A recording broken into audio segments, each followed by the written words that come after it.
My name's Tom Bolter. I'm the Head of English at Cheney, and this is a short film for parents and guardians on the topic of how to support your children in their study of English from home.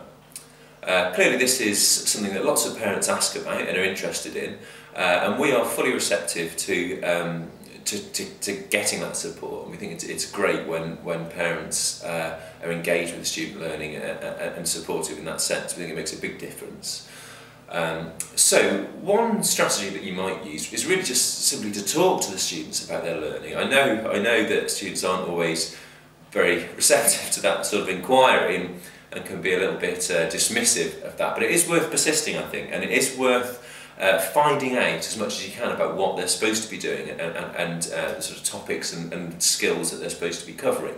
Now, we're hopeful that you'll be able to do that through accessing the schemes of work and the progress records on the Cheney School website, which will tell you what the sort of content and learning focus of each of the units that the students are doing is. So, and then you'll be able to perhaps ask them a bit more specifically and ask them to talk to you about that.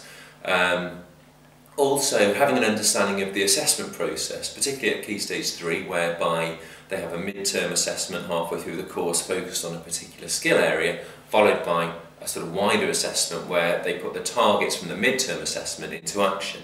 So asking students about what their targets are, what they've been learning rather than what they've been doing is really important, because often students are very clear about what they've been doing but not so clear about what they've been learning, and to encourage some sort of reflection from that at home would be brilliant. So yeah, asking them to explain their targets, asking them to explain what they've learned rather than what they've done could be really helpful. Secondly, reading and encouraging reading, again, I realise is not always an easy thing to do, but also certainly worth persisting with and making a big deal of in the home, really. I think it's important to note that doesn't always have to be reading novels, although reading novels is certainly going to be very beneficial to the students' chances of success in English. But also non-fiction, biography, magazines, newspapers are absolutely valid things for students to be reading. In fact, when they get to GCSE, the main part of their English language exam is often a magazine article or a newspaper article or something along those lines. So it's good for students to read reading which interests them. That, I think, is the key, is finding something which interests the child.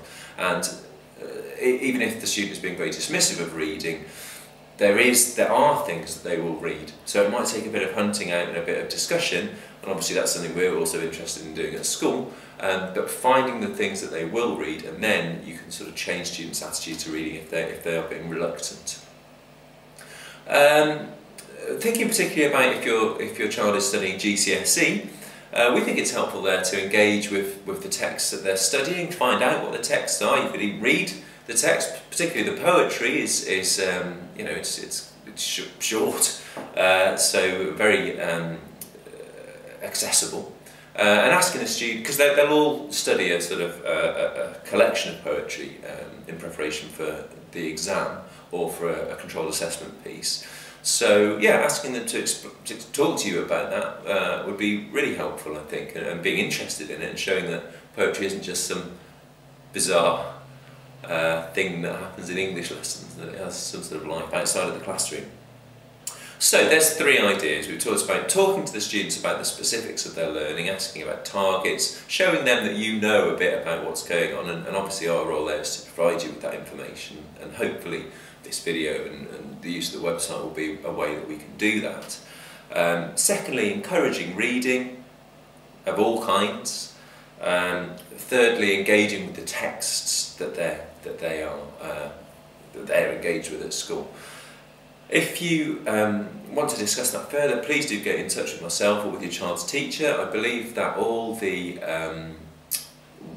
email addresses of teachers are on the school website.